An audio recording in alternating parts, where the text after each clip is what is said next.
Big boss season 13 ಗುರು ಈ ಸಲ season ಅಲ್ಲಿ ಕಾಮನ್ ಮ್ಯಾನ್ ಸಾಮಾನ್ಯ ಇಟ್ಕೊಂಡು ಹೊಡೆ ಹೋಗ್ಬೋದು ಅಂತ ಅನೌನ್ಸ್ಮೆಂಟ್ ಮಾಡೋರೆ. ಇದು ಹೆಂಗಂದ್ರೆ ಒಂಥರ ಸಿಎ ತರ 3 ರೌಂಡ್ ಇರುತ್ತೆ. ಫಸ್ಟ್ ಒಂದು 10,000 ಜನ ವಿಡಿಯೋ ಬಿಡ್ತಾರೆ, ಅದ್ರಲ್ಲಿ ಒಂದು 500 ಜನ ಸೆಲೆಕ್ಟ್ ಮಾಡ್ತಾರೆ, ಅದ್ರಲ್ಲಿ ಒಂದು 60 ಜನ ಅಗ್ನಿ ಪರೀಕ್ಷೆ ಮಾಡ್ತಾರೆ, ಅದ್ರಲ್ಲಿ ಒಂದು 10-12 ಜನ ಸೆಲೆಕ್ಟ್ ಮಾಡ್ಬಿಟ್ಟು ಹೊಡೆ ಬಿಡ್ತಾರೆ.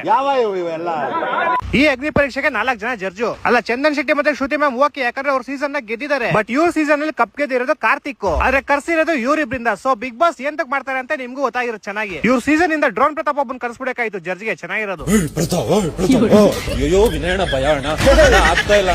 ಇನ್ನಿ ಅಗ್ನಿ ಪರೀಕ್ಷೆಗೆ ಬಂದ್ರೆ ನಾನೇನು ಅಗ್ನಿ ಪರೀಕ್ಷೆ ಅಂದ್ರೆ ಸ್ಟೇಜ್ ಮಧ್ಯೆ ಬೆಂಕಿ ಹಾಕ್ಸ್ಬಿಟ್ಟು ಸಂಕ್ರಾಂತಿಗೆ ಹಸು ಹರಿಸ್ತಾರಲ್ಲ ಆತರ ಆರ್ಸಿ ಯಾರು ಆ ಕಡೆ ಹೋಗ್ತಾರೋ ಅವ್ರು ಸೆಲೆಕ್ಟೆಡ್ ನೋಡ್ಕೊಂಡಿದ್ದೆ. ಆದ್ರೆ ಇಲ್ಲಿ ನೋಡಿದ್ರೆ ಸಗಣಿ ಮಕ್ಕ ಹಾಕೋ, ಐಸ್ ನ ತಿಕ್ಕಾಕೋ,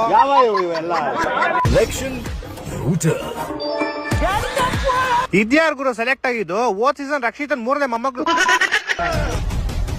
ನಿಮ್ಮಂತವರೆಲ್ಲ ಬಿಗ್ ಬಾಸ್ ಮನೆ ಒಳಗಡೆ ಹೆಂಗ್ ಹೋಗ್ತೀರಾ? ರ್ಯಾಪಿಡೋ ಬ್ಯಾನ್ ಮಾಡೋರಲ್ಲ ಮೇಡಮ್, ಅದಕ್ಕೆ ಆಟೋದಲ್ಲಿ ಹೋಯ್ತಾರೆ.